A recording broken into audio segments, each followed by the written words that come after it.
السلام علیکم ورحمۃ اللہ وبرکاتہ۔ خوش آمدید ہے آپ کا اس چینل اردو ایٹ NCERT پر۔ ہم پڑھتے ہیں جیسا کہ سائنس NCERT کے حساب سے لائن با لائن، اور وہ بھی اردو میں۔ اردو میں بہت سارے لوگ اردو جانتے ہیں، اردو سے محبت کرتے ہیں، اردو کو پسند کرتے ہیں، اس کے حساب سے ان کے لیے آسانی ہے یہ چینل، تو فالو کریں اور ان لوگوں تک یہ شیئر کریں جن کو اردو پڑھنا آتا ہے، اردو میں انٹرسٹ رکھتے ہیں، اردو میں سے دلچسپی ہے۔ تو ہم پڑھیں گے چھٹے کلاس کے سبق نمبر 14۔ تو آئیے ہم شروع کرتے ہیں۔ چیپٹر کا نام، سبق کا نام ہے پانی یعنی واٹر۔ تو بچوں، ہم واٹر کے بارے میں کیا جانتے ہیں؟ آئیے ہم پڑھتے ہیں۔ فرض کیجئے کہ کسی وجہ سے آپ کے خاندان فیملی کو ایک ہفتے تک روزانہ صرف ایک بالٹی پانی میسر ہو۔ کتنا؟ صرف ایک بالٹی۔ تصور کیجئے کیا ہوگا؟ کیا آپ کھانا بنا سکیں گے، برتن دھو سکیں گے، کپڑے دھو سکیں گے یا نہا سکیں گے؟ اور کون کون سے کام جو آپ انجام نہیں دے پائیں گے؟ اگر ہمیں لمبے عرصے کے لیے پانی آسانی سے دستیاب نہیں ہو تو کیا ہوگا بچوں؟ پینے کے علاوہ ایسے بہت سے مشاغل ہیں جہاں ہم پانی کے استعمال کرتے ہیں۔ کیا آپ کو اندازہ ہے کہ ہم ایک دن میں کتنا پانی خرچ کرتے ہیں؟ تو آئیے ہم اس کے بارے میں بات کرتے ہیں۔ ہم کتنا پانی خرچ کرتے ہیں؟ How much water do we use? کیا آپ پانی کی اس مقدار کا اندازہ لگا سکتے ہیں جو آپ روزانہ ذاتی صفائی ستھرائی کے لیے استعمال کرتے ہیں؟ تو آئیے عملی کام نمبر ہم پہلا کریں گے کہ ان سبھی مشاغل کی فہرست تیار کیجیے جہاں روزانہ پانی کا استعمال ہوتا ہے۔ کچھ مشاغل شکل نمبر جدول نمبر 1 میں دیے گئے ہیں۔ اسی طرح کے جدول اپنی کاپی میں بنائیے۔ ہر ایک مشغلہ میں آپ اور آپ کے خاندان کے دیگر ممبران کے ذریعے استعمال کیے جانے والے پانی کی مقدار کی پیمائش کی یعنی جانچ کیجیے کتنا وہ خرچ کرتے ہیں۔ پانی کی مقدار کی پیمائش آپ کے لیے آپ مگ، گلاس، بالٹی یا کوئی اور برتن استعمال کر سکتے ہیں۔ جدول 14 سبق نمبر جدول 1 میں ایک دن میں آپ کے خاندان کے ذریعے استعمال کیے جانے والے پانی کا تخمینہ یعنی اندازہ۔ آپ پینے کے لیے کتنا یوز کرتے ہیں، برش کرنے کے لیے، نہانے کے لیے، برتن دھونے کے لیے، کپڑے دھونے کے لیے، بیت الخلاء میں، اور سب کتنے اور خاندان بھر میں کتنا پانی استعمال ہوتا ہے اس کا لسٹ بنانا ہے۔ اب آپ کو موٹے طور پر اندازہ ہو گیا کہ آپ کے خاندان میں ایک دن میں کتنا پانی خرچ ہوتا ہے۔ اس طرح کا استعمال کر کے حساب لگائیے کہ آپ کے خاندان میں ایک سال میں کتنا پانی خرچ ہوتا ہے۔ اب اس مقدار کو خاندان کے کل ممبر میں تقسیم کیجئے۔ اس سے آپ کو اندازہ ہو جائے گا کہ آپ کے خاندان کا ایک ممبر ایک سال میں کتنا پانی خرچ کرتا ہے۔ اپنے گاؤں یا قصبے میں رہنے والے افراد کی تعداد کو معلوم کیجئے۔ آپ اندازہ لگا سکتے ہیں کہ آپ کے گاؤں یا قصبے میں ایک سال میں کتنا پانی خرچ ہوتا ہے۔ تو آئیے بچے، یہ بوجو کیا کہتا ہے؟ بوجو جاننا چاہتا ہے کہ کیا ہمارے ملک کے مختلف علاقے میں رہنے والے لوگوں کو یکساں مقدار میں پانی دستیاب ہوتا ہے؟ بالکل نہیں بچوں۔ کیا ایسے علاقے ہیں جہاں لوگوں کو مناسب مقدار میں پانی میسر نہیں ہوتا؟ ہاں بچوں، ضرور ہیں۔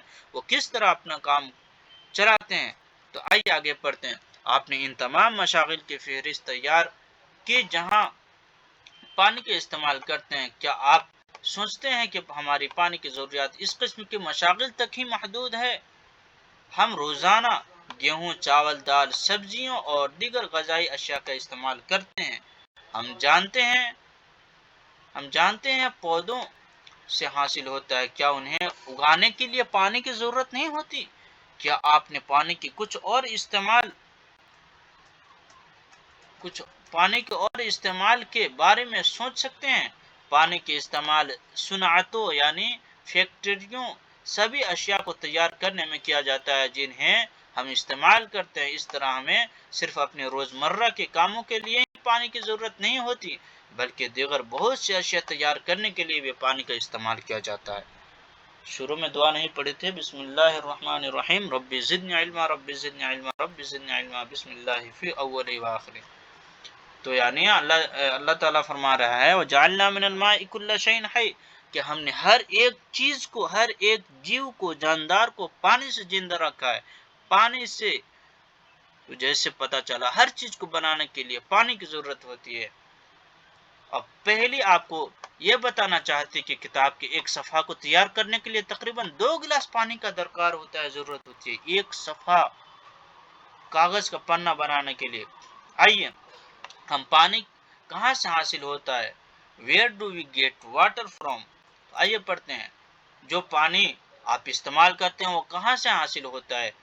آپ میں سے کچھ کہیں گے کہ ہم ندی، جھرنوں، تالاب، کنووں یا ہینڈ پمپ سے پانی حاصل کرتے ہیں۔ شاید کچھ کا جواب یہ ہوگا کہ ہمیں ٹوٹی سے پانی حاصل ہوتا ہے۔ کیا آپ میں کبھی اس بات کا جاننے کا اشتیاق یعنی شوق پیدا ہوا ہے کہ ٹوٹی میں پانی کہاں سے آتا ہے؟ جو پانی ہم ٹوٹی سے حاصل کرتے ہیں وہ بھی کسی جھیل یا ندی یا کنویں سے حاصل کیا جاتا ہے۔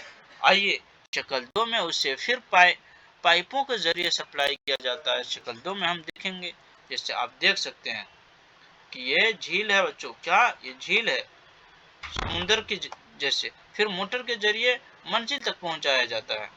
آئیے ہم آگے پڑھتے ہیں۔ ہم میں سے ہر ایک اپنے اپنے گھر میں مختلف طریقوں سے پانی حاصل کرتا ہے، لیکن بالآخر ہم سبھی پانی کو ایک ہی ذریعے سے حاصل کرتے ہیں، جیسے جھیلیں، ندیاں اور کنویں۔ تو ہم پانی کے کچھ ذرائع پر بحث کر چکے ہیں۔ ان تالابوں، جھیلیوں، ندیوں اور کنووں میں پانی کہاں سے آتا ہے؟ آئیے بوجو کی ایک سوال بوجو جاننا چاہتا ہے، آپ اپنی زندگی میں ایسے دن کا تصور کیجئے جب ٹوٹی سے پانی کی سپلائی نہ ہو، ایسے میں آپ کو کسی دور دراز کے مقام سے پانی لانا پڑے گا۔ کیا آپ اب بھی اتنا ہی پانی استعمال کر پائیں گے جتنا کہ دوسرے دنوں میں کرتے ہیں جبکہ آپ کا پانی ختم ہو جائے؟ نہیں بچوں، بالکل نہیں، آپ حساب سے خرچہ کیجیے گا۔ تو کیا آپ کو معلوم ہے کہ زمین کا 2/3 حصہ پانی سے گھرا ہوا ہے؟ زیادہ تر پانی سمندر اور بحیرہ میں موجود ہے۔ بحیرہ مطلب چھوٹے چھوٹے تالاب کی طرح۔ سمندر اور بحیرہ میں موجود پانی کے اندر متعدد قسم کے نمک گھلے ہوتے ہیں اور پانی خارا یعنی سلائن ہو جاتا ہے۔ اس لیے پانی پینے اور دیگر گھریلو، زراعتی اور صنعتی ضروریات کو پورا کرنے کے لائق نہیں ہوتا۔ شاید آپ نے 1778 میں ایس.ٹی. کالرج کے نظام rhyme of the ancient Mariner کی مشہور لائنوں کو سنا ہوگا جن کا مفہوم یہ ہے۔ آئیے بچوں یہ شعر، ہر طرف پانی ہی پانی ہے، ایک بوند بھی پینے کے لائق نہیں ہے۔ یہاں شاعر سمندر میں بھٹک جانے والے جہاز پر سوار ملاحوں کی کیفیت کو بیان کرتا ہے کہ ان کو پانی نہ ملی، حالانکہ ہر جگہ پانی ہی پانی تھے۔ جو سمندر میں وہ لوگ تھے لیکن وہ پانی کے لائق نہیں تھا، اس میں نمک تھا۔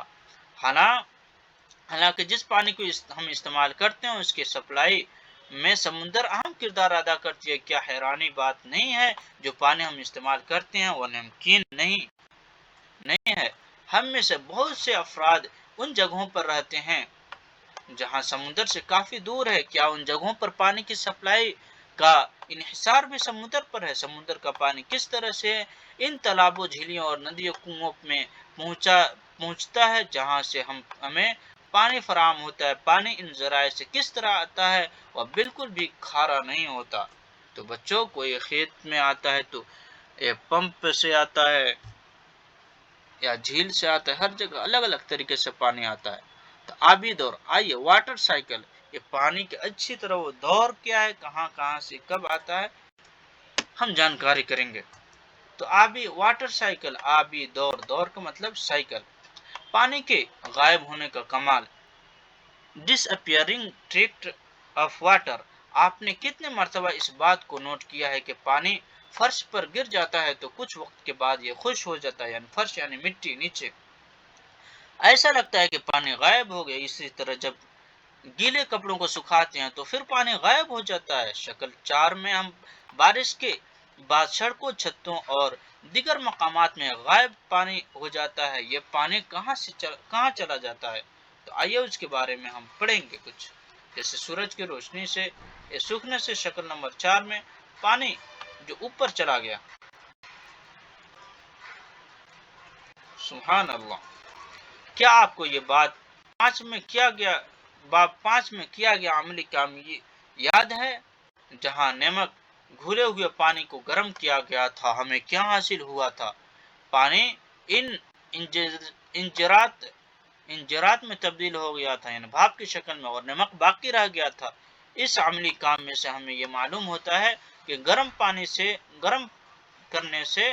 گرم کرنے پر پانی بخارات میں تبدیل ہو جاتا ہے۔ اس عملی کام میں ہمیں یہ حقیقت بھی معلوم ہو جاتی ہے کہ پانی انجرات اپنے ہمراہ نمک نہیں لے جاتا، پانی اپنے ساتھ صرف پانی لے جاتا ہے اور وہ بخار یعنی بھاپ بن کے اڑ جاتا ہے۔ اس طرح پانی کے جو انجرات بنتے ہیں وہ ہوا کا جز بن جاتے ہیں اور عموماً نظر نہیں آتے۔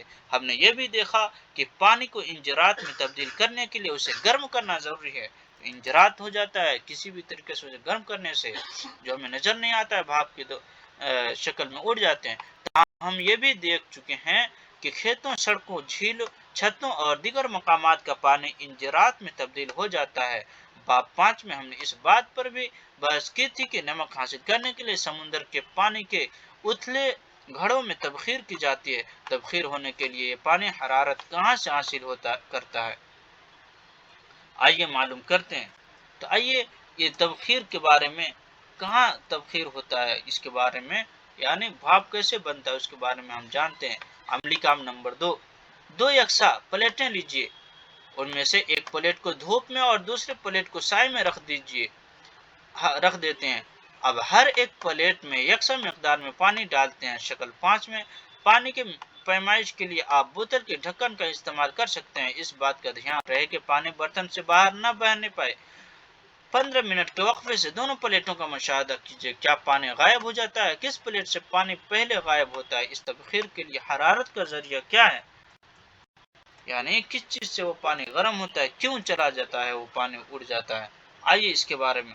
سورج کی روشنی اور سائے میں پانی کی تبخیر، یعنی یہاں سورج پڑ رہا ہے تو سورج میں پانی رکھا گیا ہے تو یہ بھاپ بن کے تبخیر بن کے اوپر اڑ جاتا ہے۔ الحمدللہ۔ دن کے وقت سورج کی روشنی سمندر، دریا، جھیلوں اور تالابوں کے پانی پر پڑتی ہے۔ کھیتوں اور دیگر زمینی علاقے پہ بھی سورج کی روشنی حاصل کرتے ہیں۔ نتیجتاً ان سبھی مقامات کا پانی مسلسل انجرات میں تبدیل ہوتا رہتا ہے، البتہ پانی میں گھلے ہوئے نمک وہیں رہ جاتے ہیں۔ عملی کام 2 میں کیا آپ نے دیکھا کہ سائے میں رکھی ہوئی پلیٹ کا پانی بھی غائب ہو گیا تھا، حالانکہ اس میں کچھ وقت زیادہ لگا؟ کیا سورج کی روشنی یہاں پہنچی ہے؟ جی ہاں، دن کے وقت ہمارے اطراف کی تمام ہوا گرم ہو جاتی ہے۔ یہ گرم ہوا سائے میں رکھے ہوئے پانی کی تبخیر کرنے کے لیے حرارت فراہم کرتی ہیں، یعنی گرمی فراہم کرتے ہیں۔ اس پانی کی تمام کھلی سطحوں سے تبخیر کا عمل ہوتا رہتا ہے، نتیجتاً مسلسل ہوا میں شامل ہوتے رہتے ہیں۔ حالانکہ پانی کی تبخیر ایک سست عمل ہے، یہی وجہ ہے کہ پانی سے بھری بالٹی اس کے غائب ہونے کا اندازہ ہم یہ بمشکل نہیں لگا پاتے ہیں کہ سورج کی روشنی میں تبخیر کا عمل تیزی سے ہوتا ہے۔ برنر یعنی یہ آگ کا شعلہ، جب پانی کو گرم کیا جاتا ہے برنر پر تو بھی یہ تیزی سے انجرات ہوا ہوا میں منتقل ہو جاتے ہیں۔ تو آئیے اس کے بارے میں ہم پڑھتے ہیں۔ پودوں کے ذریعے پانی کے ضائع ہونا، پودوں کے ذریعے پانی کیسے ہوتا ہے؟ لاس آف واٹر بائی پلانٹس۔ آپ باب 7 میں مطالعہ کر چکے ہیں کہ پودوں کے نشو و نما کے لیے پانی کی ضرورت ہوتی ہے۔ پودے پانی کے ایک حصے کے استعمال کر کے اپنی غذا تیار کرتے ہیں، اور کچھ پانی وہ اپنے مختلف حصوں میں جمع کر کے رکھتے ہیں۔ اس پانی کا باقی حصہ پودوں کے ذریعے عمل سریان یعنی ٹرانسپائریشن کے نتیجے انجرات کی شکل میں ہوا میں خارج کر دیتے ہیں۔ کیا آپ کو یہ باب 7 کے عملی کام 4 میں عمل سریان کا مشاہدہ یاد ہے؟ یعنی پتوں کے ذریعے جب پانی زیادہ ہوتا ہے تو سورج کی روشنی پڑتے ہیں اس پہ، تو وہ کھانے بنانے کے دوران وہ پانی کو بخار کے دوارا بخار کی شکل میں نکال دیتے ہیں۔ بوجھو کیا بولنا چاہ رہا ہے سنیے۔ بوجھو نے عمل سریان کا مطالعہ کیا ہے۔ اس نے اپنے آپ سے سوال کیا کہ عمل سریان کے نتیجے میں گیہوں کے اس پودوں سے کتنا پانی ضائع ہو جاتا ہے جو ہمیں 1 کلو گرام گیہوں مہیا کرتا ہے۔ اس نے پایا کہ یہ مقدار تقریباً 500 لیٹر کتنا 500 لیٹر ہے، جو کہ بڑے سائز کے لگ بھگ 25 بالٹوں کے برابر ہے۔ کیا اب آپ اندازہ لگا سکتے ہیں کہ تمام جنگلات، فصلوں اور گھاس کے میدانوں کے تمام پودوں سے کتنا پانی خرچ ہوتا ہے؟ ایک گندم کا ایک پودا 500 لیٹر یعنی کئی بالٹی 25 بالٹی کے برابر پانی خرچ کر دیتا ہے۔ یہ سریان کے ذریعے جب سورج کی روشنی پودے پہ پڑتی ہے تو بخار جو پانی جذب کرتا ہے زمین سے، اس کے ذریعے وہ پتوں کے ذریعے پانی کو بخار میں یعنی وہ بھاپ بنا کے چھوڑ دیتا ہے، یعنی انجرات۔ اب آئیے آگے پڑھتے ہیں۔ پانی کے انجرات ہوا میں تبخیر اور سیان کے عمل کے نتیجے میں داخل ہوتے ہیں۔ کیا یہ پانی ہمیشہ کے لیے ضائع ہو جاتا ہے؟ جی نہیں، ہم اسے دوبارہ حاصل کر لیتے ہیں، جیسا کہ اب ہم دیکھیں گے۔ آئیے دیکھتے ہیں۔ تو بادل کس طرح بنتے ہیں؟ اب بتائیے بادل کس طرح بنتے ہیں؟ How are clouds formed? عملی کام ہم 3 کریں گے کہ ایک گلاس لے کر اس کے نصف حصے میں پانی بھر لیجئے۔ گلاس کے باہر سطح کو کسی صاف ستھرے کپڑے کی مدد سے صاف کیجئے۔ اب اس پانی میں تھوڑی سی برف ملائیے۔ کیا بچوں؟ برف جو فریج میں سے لے سکتے ہیں۔ 1 یا 2 منٹ تک انتظار کیجئے۔ گلاس کے باہری سطح پر ہونے والی تبدیلیوں کا مشاہدہ کیجئے۔ جو اس میں برف ملانے کے بعد جب ٹھنڈا بہت پانی ہو تو باہر سے گلاس پہ جو پانی جمتا ہے اس کے بارے میں برف اور پانی کے بوندے کو دیکھنا ہے۔ یہ کیسے آیا بچوں؟ آئیے آگے پڑھتے ہیں۔ گلاس کے باہری سطح پر نظر آنے والی پانی کی بوندیں کہاں سے آتی ہے؟ برفیلے پانی پر مشتمل گلاس کی ٹھنڈی سطح اپنے اطراف کی ہوا کو ٹھنڈا کر دیتی ہے اور ہوا میں موجود پانی کے انجرات گلاس کی سطح پر مکتثف یعنی کنڈینس ہو جاتا ہے۔ ہم نے عمل تکثیف یعنی کنڈینسیشن کا مشاہدہ کیا ہے، باب 5 کے عملی کام 7 میں کیا تھا۔ یعنی جب بخار یعنی بھاپ بن کے گرمی سے وہ بھاپ اڑتے ہیں تو ہوا ہی میں رہتے ہیں۔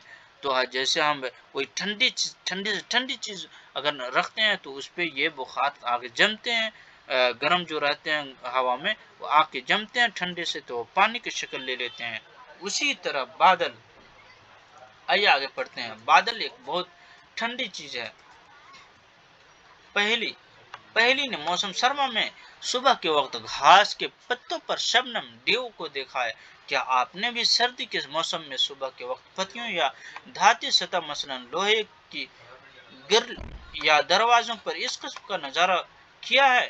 کیا آپ گرمی کے موسم میں بھی صبح کے وقت ایسا ہوتے ہوئے دیکھتے ہیں؟ نہیں بچوں، گرمی میں بہت کم ہوتا ہے، لیکن ٹھنڈی میں بھاپ یعنی یہ شبنم بہت زیادہ دھول نکلتے ہیں۔ پانی کو سطح زمین پر واپس لانے کے لیے تکثیف کا عمل اہم کردار ادا کرتا ہے۔ ایسا کس طرح ہوتا ہے؟ ہم سطح زمین سے جیسے جیسے اوپر جاتے ہیں تو یہ ٹھنڈا ہوتی جاتی ہے۔ جب ہوا اوپر کی طرف اڑتی ہے تو یہ ٹھنڈی ہوتی جاتی ہے۔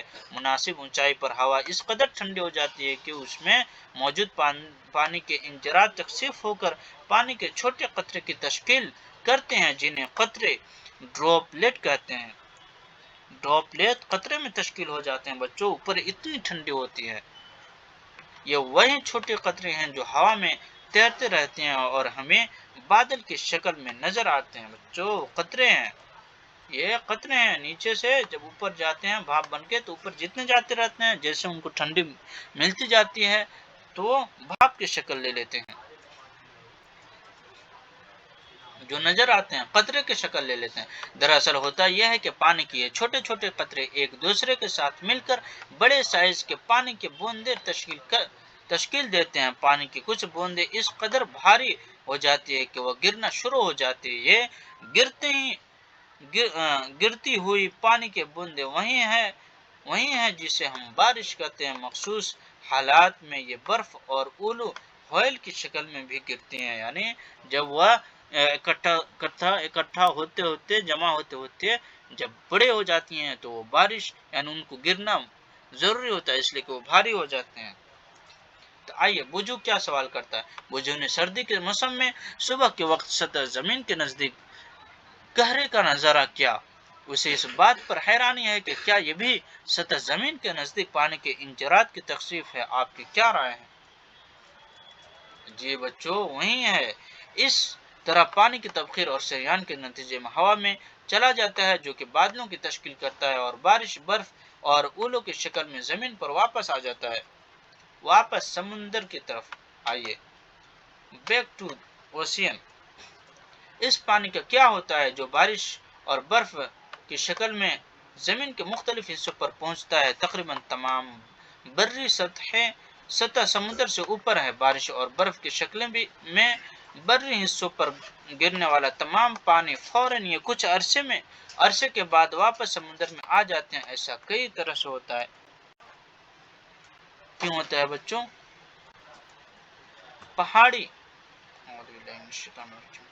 پہاڑی پر جمی ہوئی برف پگھل کر پانی کی شکل اختیار کر دیتی ہے۔ یہ پانی جھرنوں اور دریاؤں کی شکل میں پہاڑوں سے نیچے آ جاتے ہیں۔ شکل 8 میں دیکھا جائے گا۔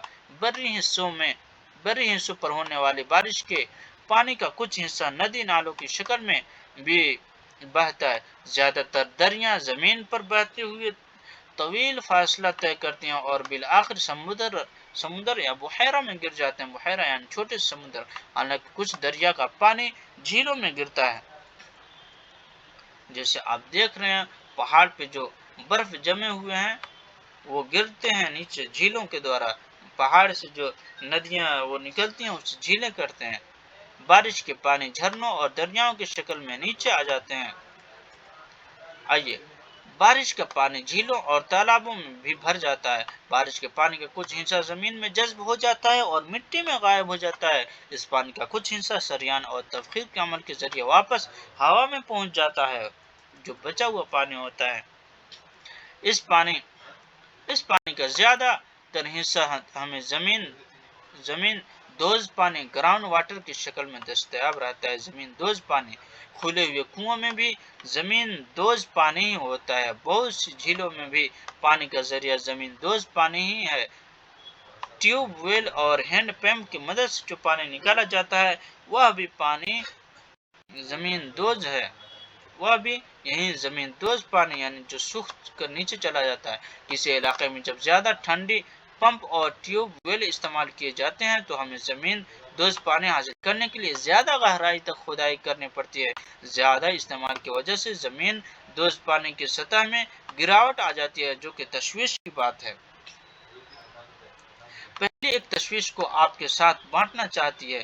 وہ علاقے جہاں زمین غیر ہموار ہے یا نباتات سے ڈھکی ہوئی ہے، یہاں بارش کا پانی بہت تیزی سے بہہ جاتا ہے۔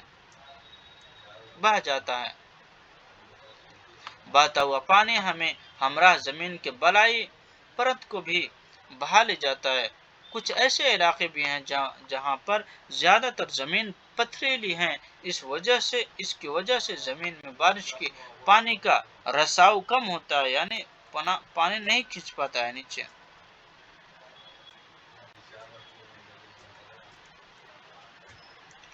جس کے نتیجے میں زمین دوز پانی کی دستیاب متاثر ہوتی ہے۔ جہاں پہ پتھریلی علاقہ ہے وہاں پہ کم ہوتا ہے۔ اب ہم جانتے ہیں کہ برف، اولوں اور بارش کی شکل میں جو پانی سطح زمین پر واپس آتا ہے وہ سمندر میں واپس چلا جاتا ہے۔ اس طرح سطح زمین اور سمندر پانی ابخارات کی شکل میں ہوا پانی میں چلا جاتا ہے اور بارش برف اور اولوں کی شکل میں واپس آتا ہے اور بالآخر سمندر میں واپس چلا جاتا ہے۔ اس انداز میں پانی کی یہ گردش آبی دور کہلاتی ہے۔ شکل 9 میں سمندر اور بری حصے کے مابین پانی کا یہ دوران ایک مسلسل عمل ہے۔ اس سے زمین پر پانی کی سپلائی برقرار رہتی ہے۔ ایسے بچوں زمین سے پانی سپلائی ہوتی ہے، یعنی ادھر سے گرم ہو کے ہوا میں جاتا ہے، پھر اوپر سے بادل ہو کے ادھر اولوں کی شکل میں برستے ہیں نیچے۔ اگر مسلسل بارش ہوا ہو تو کیا ہو؟ What if it rain heavily, مسلسل یعنی زور سے بارش ہو تو؟ بارش کا وقت وقفہ اور بارش کی مقدار مختلف جگہوں پر مختلف ہے۔ دنیا کے کچھ حصوں میں پورے سال بارش ہوتی رہتی ہے، جبکہ کچھ جگہیں ایسے ہیں جہاں چند دن ہی بارش ہوتی ہے۔ ہمارے ملک میں زیادہ تر بارش مانسون موسم میں ہوتی ہے۔ بارش ہونے سے گرمی کے دنوں میں راحت محسوس ہوتی ہے۔ بہت سی فصلوں کے بوائی مانسون کے آمد پر ہی منحصر ہوتی ہے، جیسے کہ حالانکہ بہت زیادہ بارش کی وجہ سے کئی مسائل بھی پیدا ہو جاتا ہے۔ شکل 10 میں مسلسل بارش، جیسے یہ دیکھ رہے ہیں آپ بوجو اور ان کے ڈیڈی۔ بارش کی وجہ سے جھیلوں، تالابوں اور دریاؤں میں پانی کی سطح اوپر اٹھ جاتا ہے۔ یہ پانی آس پاس کے تمام علاقوں میں بھر جاتا ہے اور سیلاب کا باعث بن جاتا ہے۔ فصلوں کے کھیت، جنگلات، گاؤں اور شہر پانی میں ڈوب جاتا ہے۔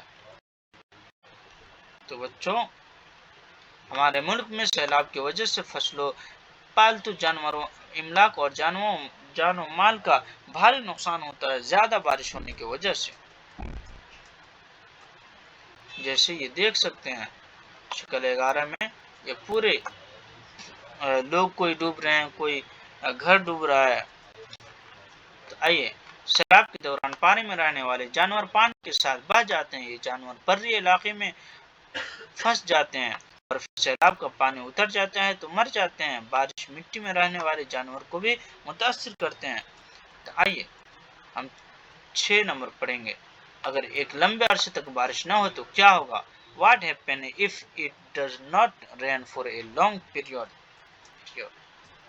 کیا آپ تصور کر سکتے ہیں کہ اگر کسی علاقے میں 1 سال یا اس سے زیادہ عرصے تک بارش نہ ہو تو کیا ہوگا؟ مٹی تبخیر اور سریان کے عمل کے نتیجے میں مسلسل پانی کو ضائع کرتی رہتی ہے، کیونکہ بارش نہ ہونے کی وجہ سے یہ پانی دوبارہ واپس نہیں آئے گا اور مٹی خشک ہو جاتا ہے۔ اس علاقے کی تالاب اور کنووں میں پانی کی سطح گر جاتی ہے اور ان میں سے کچھ تو بالکل خشک ہو جاتا ہے، جو زمین دوز پانی کی بھی قلت ہو جاتی ہے۔ اس سے قحط یعنی ڈرافٹ کی صورتحال پیدا ہو جاتا ہے۔ قحط سالی ہو جاتی ہے، یعنی جب لمبے عرصے تک بارش نہیں ہوتا ہے تو۔ آئیے، خشک سالی کے دوران غذا اور چارہ حاصل کرنا مشکل ہو جاتا ہے۔ آپ نے شاید ہمارے ملک یا دنیا کے کچھ حصوں میں پڑنے والے قحط کے بارے میں سنا ہوگا۔ کیا آپ کو علاقوں میں رہنے والے ان لوگوں کی مشکلات کا اندازہ ہے؟ ان حالات میں جانوروں اور نباتات کا کیا حال ہوتا ہے؟ اپنے والدین یا پڑوسیوں سے بات کر کے یہ پھر اخبار اور میگزین وغیرہ کا مطالعہ کر کے معلوم کرنے کی کوشش کیجیے یہ کیسا حالت ہو جاتا ہے۔ ہم نے پانی کا تحفظ کس طرح کر سکتے ہیں؟ زمین پر موجود پانی کا بہت بڑا حصہ، بہت تھوڑا حصہ ہی پودوں، جانوروں اور انسانوں کے استعمال کے قابل ہے۔ زیادہ تر پانی سمندر میں موجود ہے، جسے براہ راست استعمال میں نہیں لایا جا سکتا۔ جب زمین دوز پانی کی سطح بہت زیادہ نیچے چلی جاتی ہے تو اسے استعمال نہیں کیا جا سکتا۔ زمین پر پانی کی کل مقدار یکساں رہتی ہے، لیکن قابل استعمال پانی بہت محدود اور زیادہ استعمال کی وجہ سے یہ کم ہوتا جا رہا ہے۔ آئیے بچوں، پانی کی مانگ میں روز بروز اضافہ ہوتا جاتا ہے۔ آبادی میں اضافے کی وجہ سے پانی استعمال کرنے والے افراد کی تعداد میں اضافہ ہو رہا ہے۔ بہت سے شہروں میں پانی حاصل کرنے کے لیے لمبی لمبی قطاریں دیکھی جا سکتی ہے، جیسے شکل 12 میں آپ دیکھیں گے۔ غذا پیداوار کے لیے اور صنعتی میں بہت زیادہ پانی کا استعمال کیا جا رہا ہے۔ ان عوامل کی وجہ سے دنیا کے بہت سے علاقوں میں پانی کی قلت پیدا ہو گئی ہے، لہذا بہت ضروری ہے کہ پانی کا استعمال احتیاط کے ساتھ کیا جائے۔ ہمیں پانی کو ضائع نہیں ہونا دینا چاہیے۔ جیسے پورا لائن لگا ہے بچوں، پانی کی قلت کی وجہ سے۔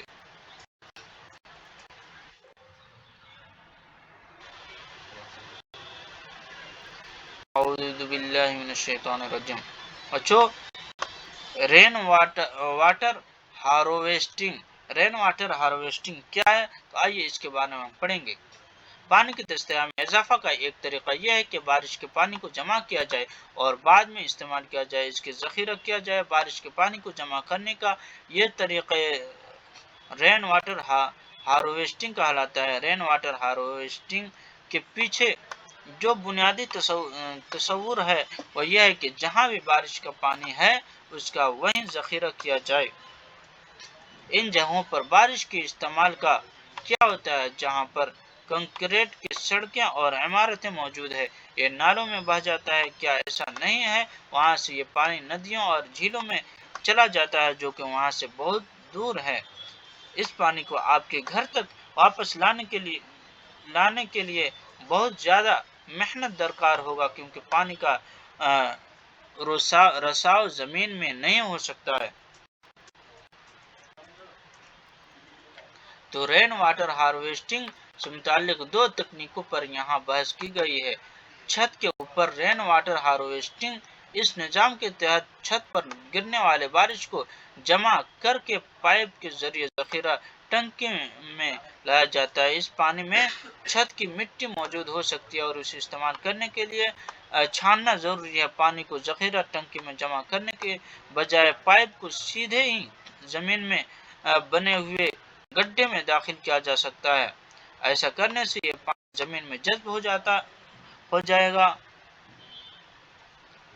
اور زمین دوز پانی کی بھرپائی ہو جائے گی۔ بچوں، ایسے جب بارش ہوگی تو ایسے ٹینکر زمین میں کھود لینا ہے، یعنی گڈھا، اس میں پانی سب جمع ہو جائے گا اور پھر جب یہ صاف ہو جائے گی تو یہ پانی پھر ٹینکر میں ہم لے لیں گے۔ آئیے آگے پڑھتے ہیں۔ چھت پر رین واٹر ہارویسٹنگ دوسرا طریقہ یہ ہے کہ سڑک کے کنارے بنے نالوں میں جمع ہونے والے بارش کے پانی کو سیدھے ہی زمین میں داخل ہونے دیا جائے، یعنی نالوں کے ذریعے یہ بہہ جاتے ہیں پانی، تو ایسا نہ کیا جائے بلکہ پانی کو اندر جانے دیا جائے۔ تو آئیے کچھ کلیدی الفاظ، کی ورڈ: بادل، تکثیف، اس کے بارے میں پڑھے۔ قحط سالی، تبخیر، سیلاب، پانی اور یہ سب، اولے، سمندر۔ آپ واپس سے پڑھ کے یہ سب ورڈ کا آپ جانکاری حاصل کر سکتے ہیں۔ برف، پانی کے ابخارات، آبی دور۔ اور اس سبق کا خلاصہ یہ ہے کہ پانی زمین کے لیے بہت ضروری ہے۔ پانی کے انبخارات، تبخیر اور سریان کے نتیجے میں ہوا میں شامل ہو جاتی ہے۔ اور اس طرح سے یہ آپ ویڈیو کو روک کے پڑھیے اور اس کے بعد مشق کیجیے، ویڈیو کو دوبارہ دیکھ کے مندرجہ ذیل خالی جگہوں کو پر کیجیے۔ مندرجہ ذیل میں ہر ایک بیان کے لیے بتائے کہ وہ تبخیر کی وجہ سے ہے یا تکثیر کی وجہ سے، 2 میں، اور 3 میں کیا کرنا ہے، مندرجہ ذیل میں کون سے بیانات درست ہیں ان کو صحیح اور غلط کرنا ہے، اور 4 میں فرض کیجیے آپ اپنے اسکول کے یونیفارم کو جلد سکھانا چاہتے ہیں تو کیا کرنا پڑے گا۔ 5ویں ایسے 6، 7 اور 8 قحط کب پڑتا ہے، اس کے بارے میں سب جانکاری حاصل اور لسٹ بنائیے، اور مجوزہ پروجیکٹ اور عملی کام کیجیے، یہ 5 پروجیکٹ۔ اور اس طرح سے ہمارا چیپٹر یعنی سبق نمبر 14 ختم ہوتا ہے اللہ کے فضل و کرم سے۔ تو پھر ملیں گے بچوں، اور آپ کا اس چینل پہ بہت بہت شکریہ دیکھنے کے لیے۔ دوستوں میں شیئر کیجیے اور پانی کے بارے میں ڈیٹیل اور اچھی طرح تشریح جو دی گئی ہے اس کے بارے میں اچھی طرح جانیے اور اس ویڈیو کو شیئر کیجیے۔ ہم چلتے ہیں، پھر ملیں گے۔ خدا حافظ۔ سبحان اللہ و بحمدہ، سبحانک اللہم اشہد ان لا الہ الا انت، استغفرک و اتوب الیک۔